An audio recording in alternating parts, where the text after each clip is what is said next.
Yes, ma'am. Why am I not able to share? Can I mail it to you? I have just provided you the access. I think it has come. It has come. It has come. Yeah. Ma'am, give me a minute to introduce you. All right, please do. Good afternoon, everybody. It's my proud pleasure to have Dr. Kalpana Srivastava here with us. Uh, uh, don't go by her look. She has been my teacher. She is a professor. She is a president of Indian Association of Clinical Psychologists. She is editor-in-chief of Industrial Psychiatry Journal, from whom I took over. She has been my teacher and guide, and most of the psychology which I know, which I'm still a bit definite that I know, has been because of her. And today she'll be talking about cognitive behavior therapy. One of the reasons for which I gave this topic was also that I wanted to revise this topic as well. She have been a good speaker throughout, and I am sure you'll learn immensely from this presentation today. Over to you, ma'am. Thank you very much, Kanajoti. I mean, without much ado, I think I must go for. Thank you for those kind words. Let's see how much we are able to make it very simple, doable. That is the whole aim of this talk today. We all know that CBT has acquired a lot of precedence in our approach of therapy and our in practice in all at all level. Now, when we talk about this, somehow I'm not able to move the slide. Okay. Can you see the slide change on this? Just say yes or no, please. Yes, ma'am. Yes, yes. All right. Thank you. Thank you. So I'm going to cover my topic under following. Predominantly, I'm going to focus on the concepts and the process of CBT, a little bit about the historical aspect. Cognitive behavior therapy has become almost as popular as it could have been by a general practitioner because of the efficacy it has, because of the surmounting effect it has in various kinds of situations. And it has been across all the disorders, which is the efficacy has been proven. As a result, it becomes something which we must know as a part of a mental health professionals, and also we have to practice. We should know the process. It is like that yoga style when you're talking about the Ashta yoga and you're talking about a difficult kind of asanas. I'm not going to talk about like that about CBT. I'm going to talk about it in a simplistic way, as simple as it could be in low. So that one person, anybody who's listening to, can aim at practicing and have certain highlights of it. We all know that Albert T. Beck were the names in the CBT which we cannot forget, and their contribution is immense. Yeah. Dr. Kalpana, I'm sorry to interrupt you, but your voice seems to be breaking. I request you to stop sharing the video and then continue.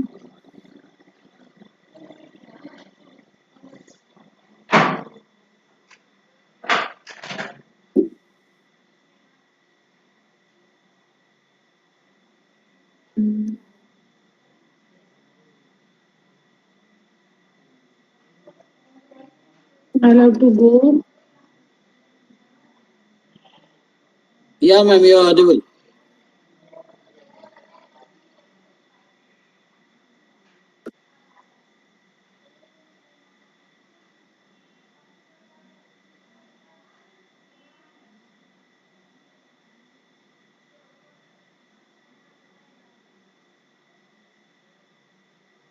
Dr. Kalpana?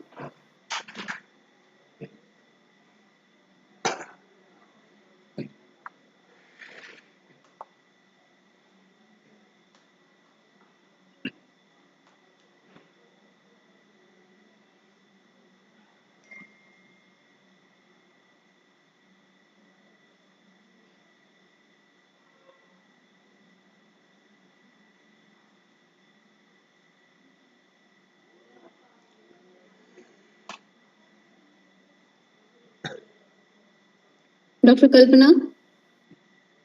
Ma'am, just now we pointed to the top and we must stop.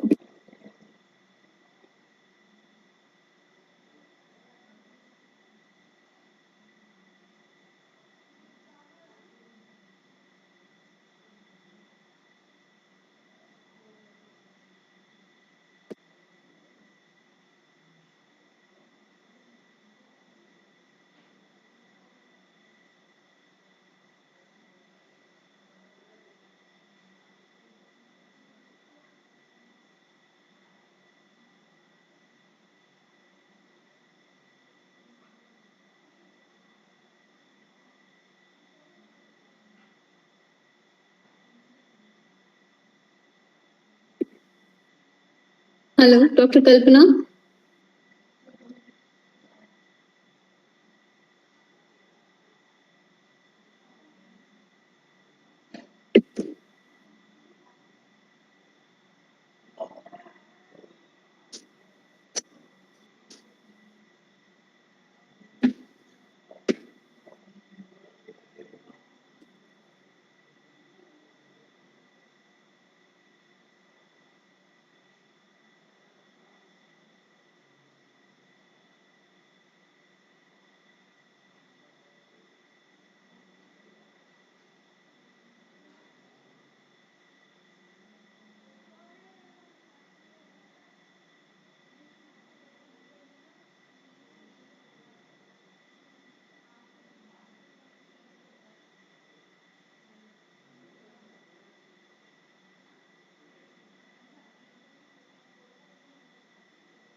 There seems to be some network issues at Dr. Kalpana's end. I request you all to stay online, and she'll be joining us in a minute or two. Please be online.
Oh, sorry. Can I?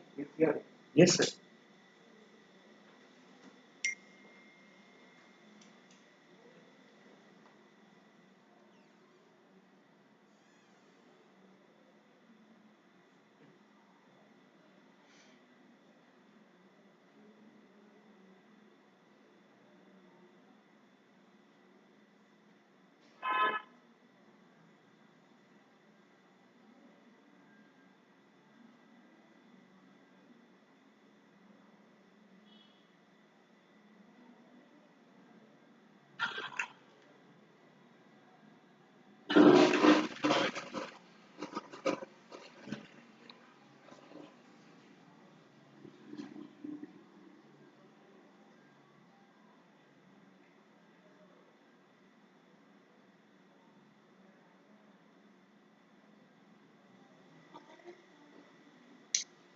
They don't have a thing board for this.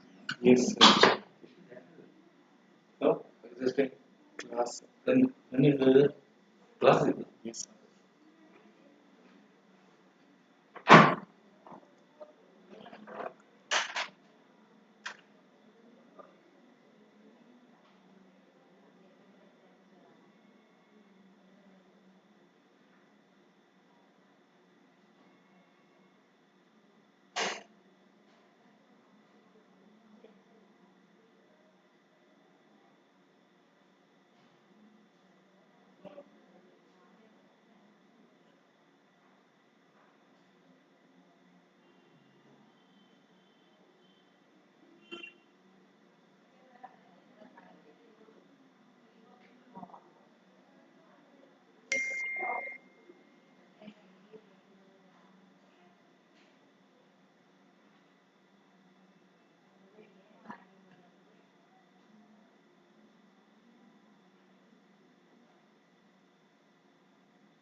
ठीक है now it's fine. You may share the screen as well.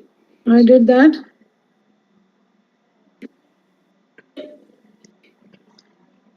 Think now it is okay. Yes, ma'am.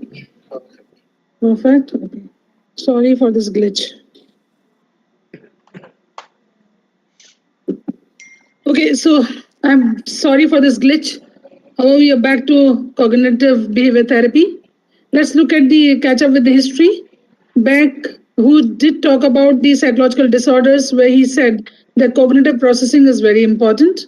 And behavior therapy and cognitive therapy, it is a often question comes to mind. Why it is known as cognitive behavior therapy? When we include the various practices in terms of the behavioral interventions as a part of cognitive remediation, the name acquires as a CBT. So the changes are not much conceived, it is a part of behavioral training. So CBT is what is cognitive behavior therapy, cognition and behavioral intervention both combined. Now we look at the other aspects for this, which is a brief understanding is what is cognition, what is CBT, and what is the emphasis. See, it is important to understand that cognition word does talk about that how we process the world around us. So it refers to learning, memory, thinking, comprehension about social environment. Now, when you say the practicing principles of CBT, this talks about collaborative empiricism. What does it mean? It means the therapist and the client both work together. It is not something which is non-directive, it is directive, time-limited, very structured approach with a focus on goal and alleviation of the distress. So it emphasizes the central role of cognition. CBT has a primarily addresses cognition. Now, why it is important to understand the perception, cognition, because the changes which you bring in changes in the way you process the world. Primary changes comes as to how do we understand the psychopathology. So how we process it. Say it is a common situation, there could be one event which can work as a trigger to understand the cognitive model of cognitive behavioral therapy. How we appraise that event, like for example saying that I can never do anything right. And with this, the feeling sensation in the body which we feel, which could be a low energy, disruption of sleep. And following that, the fact that I don't want to do it, and avoidance and withdrawal. So this cognitive model talks about that there is always an event and the way it has been perceived and processed may lead to following the various kind of dysfunction. So crux here is what happens in the trigger here, event, appraisal, bodily changes, behavioral inclination and dysfunctional behavior. This is a working model of CBT. Now, to make it a little easy to understand, say for example, somebody has been assigned a very important work. Now he appraises that I can never do anything right, feels uncomfortable, feels that very much disheartened and feels a lot of fatigue that no, it cannot happen. So inclination of behavior will be I don't want to deal with it. And it can be stressful for a person to think about it. And behavior can be avoidance and withdrawal. So how it started? It started with the trigger event and the appraisal of it. So there is always a good amount of appraisal which is important. Now when we try to conceptualize, hypothesize and work on it, we try to work on the understanding the appraisal, that how are you analyzing the situation. That is a crux of CBT. Now there are three levels of cognition which are important in this model. In this, the way we process our world and the surroundings, they are core beliefs, dysfunctional assumptions, and negative automatic thoughts. Now, I will dwell on this, each one of them separately because they are very important component of understanding. So when we have the work of CBT model, we have to work on core beliefs, we have to work on dysfunctional assumptions, and we have to work on ANTs, which are known as negative automatic thoughts. Now, the cognitive behavior therapy is integration of this, about how the beliefs are formed, how they are tested, and utilizing the various kinds of validity to test those beliefs and correct that belief. So it is an integration of behavior and cognitive change strategies.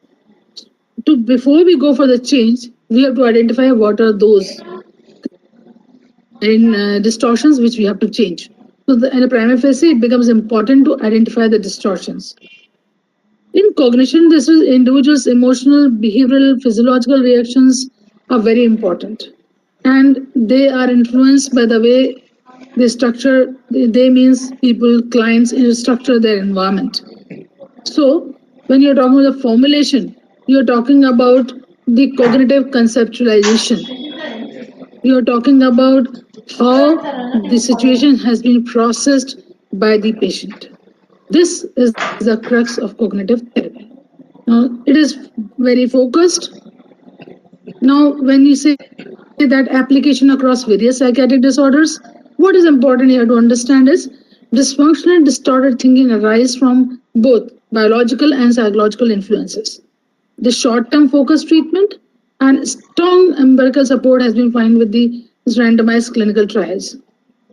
Empathy, like any other therapy, you say therapeutic alliance, is as important as we consider as a rapport in the beginning of interview of the patient.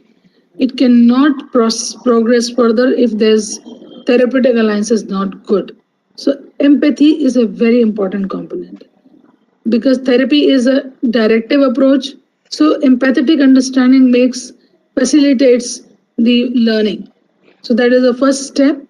The various components which we turn around the empathy and the events are good therapeutic relationship, understanding the model of disorder, like you explain to the client and a patient, assess illness objectively, set goals. These strategies are based on evidence.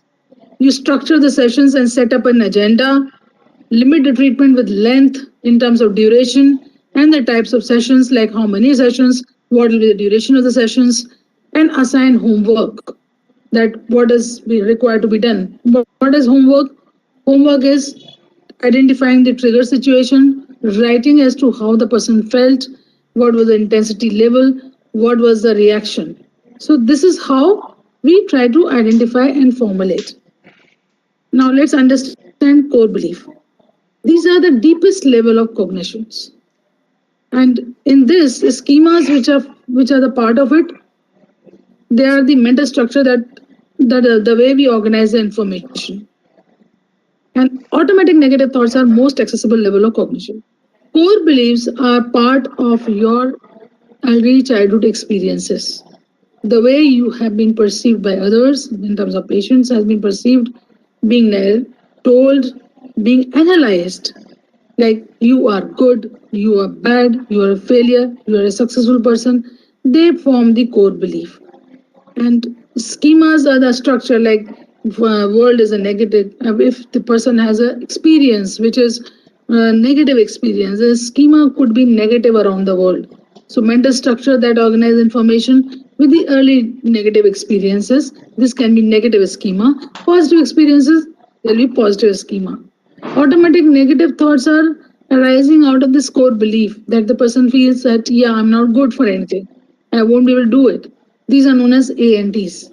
So belief is a part of self, others, and world around us. This core belief formation takes place because of the understanding of the childhood experiences and the way we have interpreted experiences around us.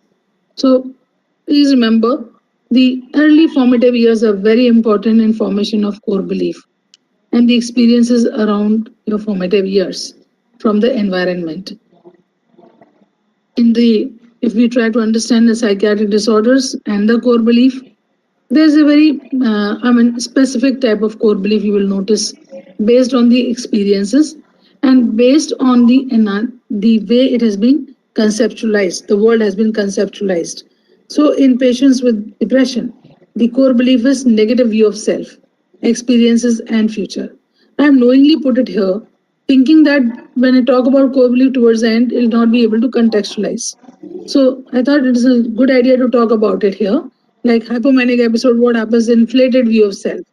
Anxiety disorder, what happens? The fear of physical or psychological disorders. I may not be able to do it, and I may fall prey to this. I may succumb to pressure. I may vulnerability, various kinds of panic disorder, may be catastrophic misinterpretation of bodily and mental experiences.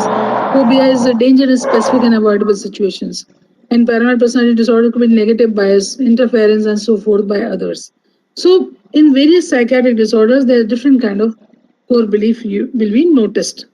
Now we go for the understanding the other types like OCD. What happens? The repetitive warning or doubting about the word of threat. Like for example, you can't do wrong, you may go wrong. This kind of warning may work as a core belief that I cannot be right. Helplessness, hopelessness, and deficit in the problem-solving approach. Fear of being fat, attribution of serious medical disorder and hypochondriasis, and conversion disorder in the motor and sensory abnormality. Now, you would ask me, are they symptoms or the core belief? I would say that symptoms are around this core belief, that this is how the person perceives oneself and the environment around him, his or herself. So this makes the perception, the cognition of the various experiences. Now, what are the schemas then? Schemas, the way you organize the information, the way you process the experience, the assumptions and rule you follow. It may be cognitive, behavioral, motivational. So we can have A and Ds based on these schemas. The schemas are not so accessible easily, but A and Ds are accessible. You can assess them, and they are repetitive internal words and images. They are activated in adverse situations. We will go through these A and Ds here, what exactly they mean and how does it happen. They happen simultaneously in response to a situation, means A and Ds, automatic negative thoughts occur, like for example, there's no reasoning behind it. There's no logical sequence. It is hard to turn off and maybe hard to articulate also. How do they come? There is stressful situation. It can lead to automatic thoughts and then negative emotions. For example, I am bad. I'm a failure. I cannot do anything wrong. Right, sorry. And this is sometimes automatic thoughts which are negative in nature. So these A and Ds are not following any logical sequence, not prone to reasoning. Now, there are some of the negative thoughts here, like for example, should, must, ought, I should be doing better in life. I always keep messing up things. I can't handle it. It's too much. Things are out of control. I feel like giving up. I will never be able to get this done. These are known as negative automatic thoughts. So having understood the various A and Ds, various patterns of schemas and the core belief, let us see how do we deliver this particular therapy. So there are 5-6 stages. Firstly, it is the essence of CBT is collaborative empiricism, meaning hereby therapist and the client, they both work together. It is not like that the therapist will tell you do this. The client will also be telling about I will come to that question which has popped up. Somebody asked the core beliefs and the automatic negative thoughts. Core beliefs are part of the early formative experiences, and the A and Ds are formed out of the core beliefs. For example, A and Ds are early childhood experience where had been traumatic or not so favorable, and there have been a lot of condemnation. So how do A and Ds arise? That the feedback which you have gotten from others that you can't be right. So the automatic negative thought about self comes as I can't be right. So this is how they pop up. So if somebody tries to say, how can you talk like that? You can't be right because you've done a lot of things good. So this reasoning is not there, which has to be adopted in correcting the in CBT process. When you're talking about distortions, we'll come to that. So collaborative empiricism is both work together. Therapeutic relationship, like any other therapeutic relationship, one has to have the rapport, genuineness, understanding, and empathy. What is important in CBT is a goal setting. Now, if therapists cannot set up the goal for a client or a patient that you have to do this, it has to be a mutually agreed goal. And it helps in gaining skill in managing present problem. So goal should be smart in terms of specific, measurable, achievable, realistic, and time limited. Like now, for example, if the person who is finding it difficult to complete the work, or so let's say for facing the exams, there could be smart goal that make an attempt to write a question and especially sitting with the times limits and see whether you're able to do it. Then do it in a group setting with your colleagues. Answer, then practice it, and then see are you able to do it. So that apprehension is the validity of that apprehension is that one person can do it, and this fails in terms of falsification occurs in terms of fear or in terms of various kinds of apprehensions or anxiety person has. So goal setting is mutual goal setting. It is in collaboration. That is why this therapy approach is collaborative empiricism. CBT sessions are always structured. One has to set up an agenda that this is what we are going to do. Increase efficiency of treatment, improve learning, focus on a specific problem and potential situation. And also, when you are talking about agenda setting process, then it happens that how the person has to start and decide over items. So you always give the individual's understanding. This is what you consider is important. This what would you like to handle first? If the person says that I would like to address my anxiety first, take that as an agenda. My habits as first, take that as an agenda, and give the structure the session around that. So it is always a person's understanding and mutual agreement that in the hierarchy, in the therapy process, if we go by this agenda setting, it will help in achieving the goal of therapy. So never go like blank in terms of understanding that it will not be done or it cannot be done. It has to be clear and it has to be decided. Now, there are certain assessments which are required to be done. So if you go back to the previous slide, you'll find that I've very nicely given you five things to make the process of therapy. Now, this also has assessment. Assessment is a part of clinical interview, self-monitoring diaries, self-report questionnaires, quantification of the basic level of anxiety, depression, personality, like we do in any therapy, and observation in terms of think aloud techniques. The person has to say something. Then antecedents, consequences, problem, severity. This is how we identify the distortion. So there's the ABC paradigm being used here also. When you try to identify triggers, what are the triggers, what happens, what follows that, and diary is maintained with the self-report questionnaires. Techniques have both cognitive and in behavioral aspect. I'll talk about cognitive aspect. Cognitive aspect is understanding patient's view of thinking, making it cognitions and cognitive distortions have to be identified and made very clear, and discovering the alternative perspective and solutions for themselves. It is in the collaborative empiricism. Socratic questioning in terms of how you feel, what do you say, how do you think. This helps in identifying the dysfunctional assumption and identifying the negative automatic thoughts. There cannot be a direct questioning that tell me your negative automatic thoughts. It can always come as a free interview technique when you're trying to identify the worries, the apprehensions, the thought process, the triggers, and there you can label it. So how do you classify these cognitive distortions? There are various types of cognitive distortions, and CBT identifies first that individual or a patient has what cognitive distortions and then tries to address them. One which is often noted, and this has been found in this depression and various problem-solving behavior where there is selective abstraction. This is conclusion and isolated details by ignoring contradictory and salient evidence. Like, for example, focus on weight gain without acknowledging overall weight loss. This happens in management of weight.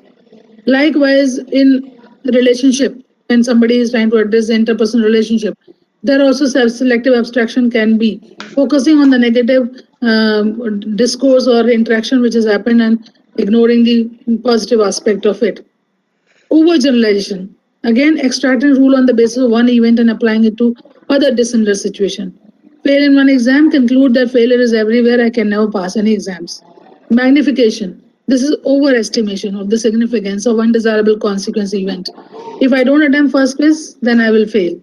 If I don't do this, like outcome is magnified and it is mostly undesirable. So that makes a person a little shaky and uncomfortable. Now we go for the next. Okay. Emotional reasoning. Thing must be true because you feel. Feeling are facts. Now today, if I'm feeling some negative aspect about a person or any individual I have interacted with, that may not be a fact. That may be interpretation of the current situation. So feelings are not facts. That is one thing one has to think. What is tunnel vision in cognitive distortions? Only seeing the negative aspect of situation. Like my son's teacher can never do anything. This colleagues may not be very cooperative. So you don't think that overall how the things have taken shape and how you sail through in the various crisis situations. Only identify one aspect and feel that things are only negative. Tunnel vision is ignoring completely the positive aspect, disqualifying, discounting the positive, and can be another aspect. For example, nothing positive happens. You will find that cognitive distortions, some of them appear to be overlapping. That when you say discount the positive and tunnel vision, they may appear in itself that there is a overlap. But if you go to the fine part of it, you will realize the tunnel vision is when you are only highlighting the negative, and disqualifying and discounting the positive is when you are not acknowledging the positive. Now, this is a double negative which makes it one positive. So, unreasonably not count positive experience will fill in this particular category. So, what is emotional reasoning? When you talk about is a feeling, as I just said some couple of slides back, and all or nothing thinking, all good or bad. There's no other shade. The life is full of various shades. You can't see black and white. Mind reading, like for example, thinking that I'm sure that person might not like my behavior, the person might not like the way I'm talking. So knowing what others are thinking is a kind of an assumption that person makes, which may not be correct. Like personalization, excess responsibility. I'm responsible. If today and the function has not gone well, I'm responsible for this. If today things have not fallen in place because I was wrong, this is personalization. And mental filter is again of ignoring the positive. So there could be range of cognitive distortions, and they may vary also as per the situation and the disorders. So every disorder has a different kind of distortion. So I'm going to confine here to identify this, then that of going and dwelling on various aspects. So identifying, modifying automatic thoughts and core beliefs is the first thing, and regulating various kinds of routine, minimizing avoidance because arising out of this particular cognitive distortions, and emphasis on here and now. CBT always gives emphasis on here and now, that what is required to be done is present. And preference for concrete examples, start with specific situation, complete thought log, which is important because you can't be in terms of, if you have concrete thought log in terms of you have black and white, you have written it, you can address that. That will be much more achievable than thinking and that I will talk to my therapist tomorrow verbally when I go, I'll discuss this. Rather, it is better to tap it, write it down. So I have said this again. I'm repeating it because the process is very important based on this empirical testing and reliance on questioning. Now, what are these behavioral interventions? These behavioral interventions are part of training which we impart in the model of CBT. And they are part of relaxation, behavioral activation, like routine setting, interpersonal effectiveness, problem solving, exposure and response prevention, social skill, graded task assignment, breathing retraining. These all aspects could be part of CBT, cognitive behavioral interventions. So when you are trying to correct the thought process, you can also give some of the exercises which will help in alleviating the distress. What are the various cognitive interventions when you talk about we monitor automatic thoughts, teach imagery techniques, for example, thinking about the failure, replacing that failure image with a successful image, promote cognitive restructuring, thinking that distortions, I'm going to fail always, reason it out, concentrate on where have you succeeded, examine alternative evidence, again, giving that person who says that my marks have always been poor, I have achieved a poor marks, take the evidence that has it been so? Have you been clearing all the previous exams with the same thing? Do you think this is something which has been happening throughout? So alternative evidence. Likewise, if this happens very often, they find the task is tough. So you always find that this task has been done by you earlier. Have you been able to practice it? If not, then you are already evaluating yourself that you will not be able to do it. So alternative evidence is that this has not been done earlier by you, so you make an attempt. And that can be graded task assignments. The task can be made a little easier. So modify core beliefs, as I told, early childhood experiences may form a core belief of a person as a negative self-image. Work on it and generate rational alternatives, which may help in, again, cope up with the current situation in terms of the patient. So there are some of the things which are very encouraging to say, that one person is, it's not necessary that person who's stronger is not the one who makes the most noise, but the one who can quietly direct the conversation towards defining and solving problems. So problem solving approach is an important component of CBT. Therapy begins and often continues with assessment, repeat, I'm again repeating, clinical interview, monitoring diaries, self-report questionnaires, and a schema question is also available. Think aloud technique, clinical records, referral notes, and structured interviews. Now, the functional interview and functional analysis is an important component of any therapy. But here, what it means that who, what, when, where, thoughts, and feelings. So, if you are doing a structured interview, who is the person talking about, what has happened to him, when it has happened, where it has happened, what are his thoughts and what are his feelings, what has been the antecedents and recent or remote, and what are the consequences and what has been the reaction to those consequences and why they are being maintained. So this is a problem analysis in a structured interview. Always write this who, where, when, what, thoughts, feelings, and antecedents. They help in identifying the various problem behavior. So when you say that, I mean, this is just a philosophical thing, which is in the, see, REBT, when the Albert Ellis talked about, he talked about a lot of philosophical underpinnings of various statements, says that there's nothing good or bad, but thinking makes it so. We see things not as they are, but as we are. This is so true. This helps in correction of the various distortions when we talk about in terms of some kind of philosophical statements. If a man will begin with certainties, he shall end up in doubts. But if he will be content to begin with doubts, he shall end in certainties. This is again one of the philosophers Francis Bacon has said.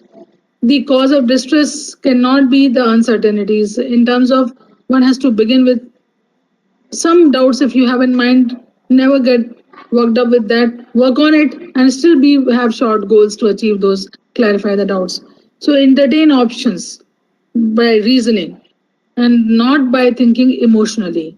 So always there should be an option to the situation which should be given with a collaborative empiricism. Thinking should be clarified by, for example, the same context, same situation can be interpreted in many other ways. So by thinking that I have been scolded at or I have been criticized because the purpose was to bully me, could have been that the criticism could have been a part of learning, or else the criticism was that this is a habit of a person to do that, or else the criticism is the part of the nature of the particular individual who has criticized me. These are alternatives. So by thinking this way may let you feel that, okay, this is not something which I'm being subjected to. The criticism has been there for other employees, other people as well. So these are small thinking examples which I have given. Some of the disorders, I think I did talk about this. So let's focus on case formulation. In case formulation, you go with early experiences, formation of core beliefs about self, others, world, and life in general. Information of schema is based on basic assumptions. Take the incidents, what has happened, and analyze them. There's a precipitating event to any kind of a reason, so identify those events and come to automatic negative thoughts. So if you see the flow chart, it starts from the early experiences. They shape up our world as to how we process it. And the core beliefs are formed about how others have talked about us, how we have viewed ourselves, and how we have viewed the world around us. And this may lead to basic assumptions about others. If there has been any critical incidents, trauma, any subjecting oneself to any kind of worry or situation which was insecurity situation, this could be critical incident, how it has happened. There could be precipitating event in terms of feeling currently lost or depressed or low or anxious or panic, and this may lead to some kind of automatic negative thoughts that I will not be able to do it, I'm a failure, I'm not a good person, I'm not a capable person. So this is how the formulation goes. Some kind of record of dysfunctional thought, I have just given in one example here. Situation, emotions, automatic thought, rational response, and outcome. You will see it is a very simple example. Husband is late, emotions, anger, feels angry, discouraged. Automatic thought, he always does this to me. I'm the only one who has to take care of the kids. Rational response, he might have got some important work. Once you say he might have got some important work, outcome is you calm down. So when we have, in the same way, when you say irrational response to the same situation is, he must have gone for a cup of coffee with friends, he is frustrated. Now, it may be true, but the fact is it leading to frustration. So what is important is have a rational response. Irrational response may lead to a lot of frustration and anxiety. This is one of the simple example of dysfunctional thought process. So it is the application is very wide and varied. How I have taken a few disorders: anxiety disorder, panic disorder, PTSD, general anxiety disorder, depressive disorder, mood disorders, and in mild to moderate situations. This is alone psychotherapy CBT may not be very efficacious in alleviating in the moderate level of severity. Yet mild depression and all it does help. So various marital problems, and even for behavioral medicine, along with that headache, insomnia, chronic pain, smoking cessation, this body dysmorphic disorder, this can be given. So to conclude, the CBT is a system of psychotherapies. It is a short-term treatment, primarily 8 to 12 weeks. Objective assessment and monitoring is required. There is strong empirical support.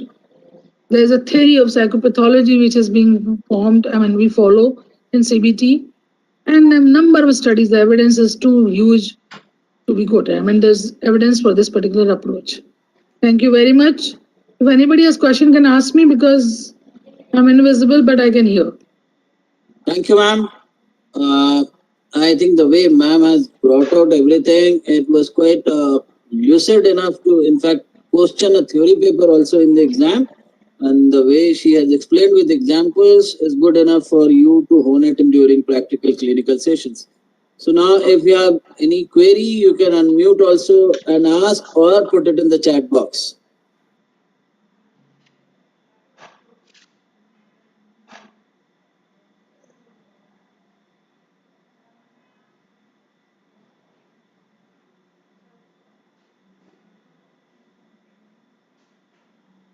Any query?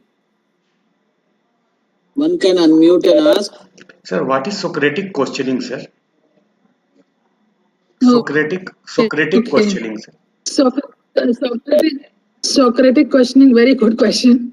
Socratic questioning is when we try to fathom the depth of any kind of question, we try to ask. Say, for example, the person says that I feel I'm a failure. So you don't say that, why you feel so?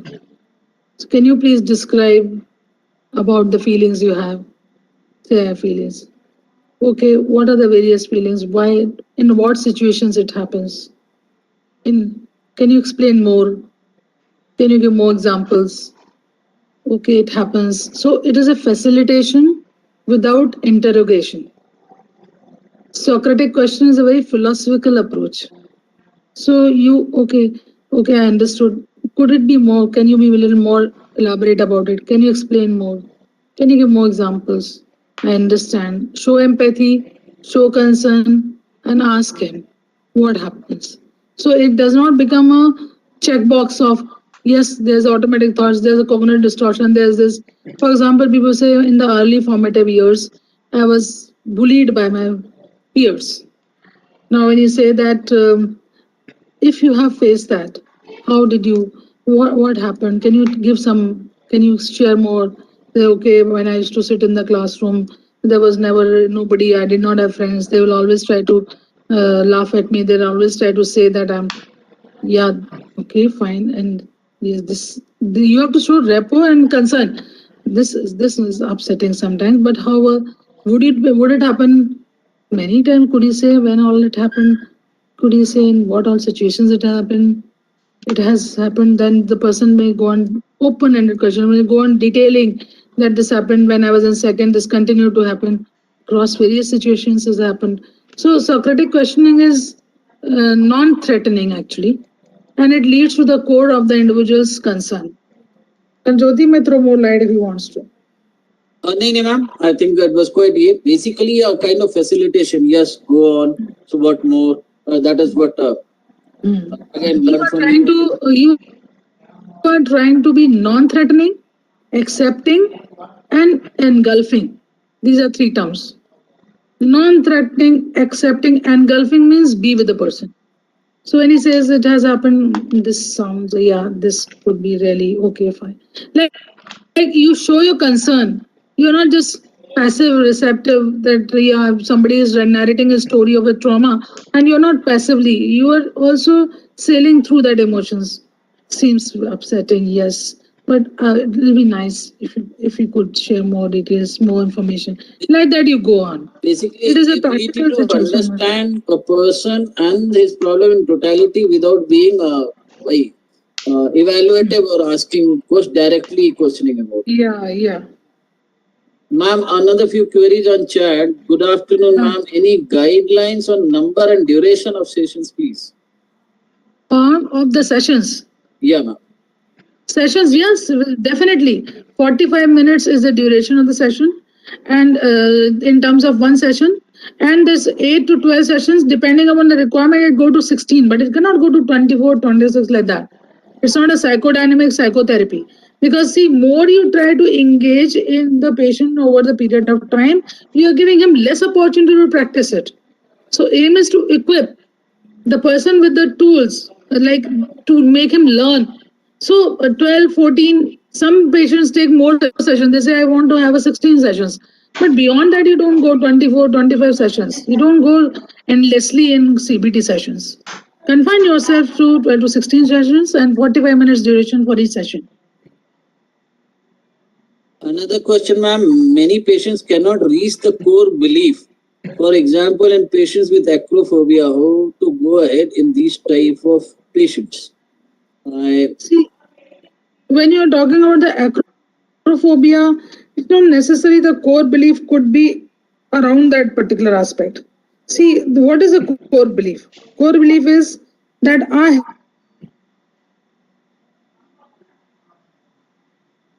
You are not have audible. not been. Hanji, ma'am. Now you are audible.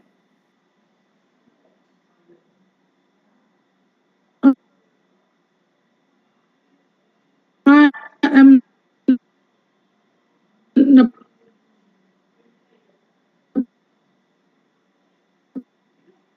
person who is. Ma'am, it is getting disrupted. Can you? Am I audible to others? Yeah, I am closer to the mic. Is it better now? Hanji, ma'am.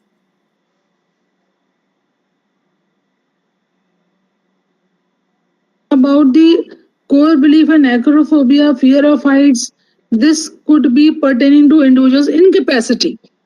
So if they are not able to go to reach, remember to highlight and collects or climb or where he was not able to do it. So when you try to ask such this thing recollections events, you will find that it led to some kind of a internal feelings that I will never be able to do it, or somebody has narrated that this situation occurs when you are trying to reach particular level. So this is how the core belief will always be around the individual himself and the world around him, how he has experienced it. So if you understand what is core belief, you will be able to reach there. The core belief is the individual's understanding and conceptualization of the world around him, his personal experiences in the formative years. Hello? Hanji, ma'am, audible. Yeah. And ma'am, Maybe there's a bandwidth issue. The other question is, what is sophistication? Sophistication. This I have not said. If somebody is asking psychological sophistication, that was used earlier that to introduce CBT, one should have a psychological mindedness. That means should be able to understand the feelings, emotions, etc. But it is not considered to be that kind of a situation now that it is imperative. But however, to be in a collaborative empiricism, that technique itself talks about the active participation by the therapist. There should be average level of intellectual functioning. There should be no inflection of this kind of a disorganized behavior and thinking where the person cannot collaborate with you.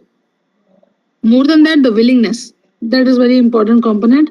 That person should be ready to be listening to the alternatives and exploring the alternatives with the therapist. If these things are there, they qualify for the sophistication. I think, ma'am, what you have brought out in the whole year is the gist of it and is all inclusive. Anything which is asked beyond is beyond the purview and a quite of basically just frills on the main content. Latest form of applications of CBT. Latest forms or applications of CBT. Ma'am, your input. Yeah. See, the latest forms and application of CBT, if you look at it in the DBT, also CBT has been applied, but latest various body-related disorders. I mean, that is one thing where the evidence is emerging. Earlier, they were talking about anorexia nervosa, this thing. Now it is talking about even the CBT in leadership roles. CBT in organization. Yeah. Basically, ma'am, applications of CBT in various modalities and modification of constructs of CBT like team CBT, trauma focus CBT. That is where this has come up latest. Now, team CBT is one which was popularized, and another that is where the leadership roles also this has come, and the third is a trauma focus has been there, but this has been come again a focus of therapy, trauma focus CBT. So this has expanded across various situations, but we are still waiting for the empirical evidence, So unless we have the literature like depression, it has got an immense literature in terms of application and robustness of outcome. So we wait for them to have the outcome in terms of a good outcome. Yeah. Fine, ma'am. And as I understand, sophistication, which if it means psychological mindedness, that was earlier understanding. Now CBT being much more, that level of psychological mindedness is not required, ma'am. And an average intelligence. It is the understanding. Say, a person has to have at least average level of intellectual functioning because of collaborative empiricism. That is very important because you have to generate alternatives and engage in that kind of a practice. And there should not be acute disorganization. These two things. So psychological sophistication is basically willingness and capacity to engage in mutual collaborative empiricism. Fine. Any other query from the presentation or related to the context? Please do so.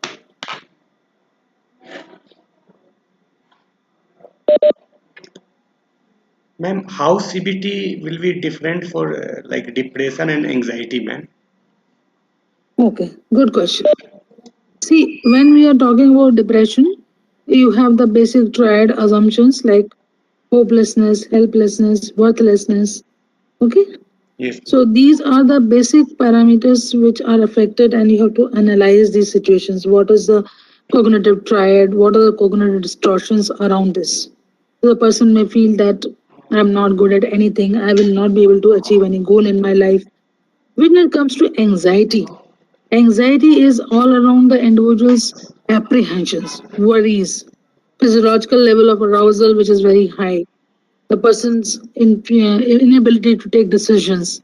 So this CBT will be around the thought process of dysfunctional assumptions in terms of that the fear of failure or thinking that that person will not be able to in anxiety situation. What happens, the person feels that if I have to go and travel overseas, I will not be able to because I don't have that confidence to do it. So the performance, the physiological level of arousal which the individual has, which is high, and the inability to take decisions, which may happen, and depression also, but core belief changes here.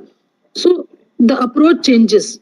In the behavioral intervention techniques, along with cognitive understanding, dysfunctional assumptions, you go with the relaxation training in anxiety. In depression, you don't do relaxation training, you do behavioral activation. This is the difference.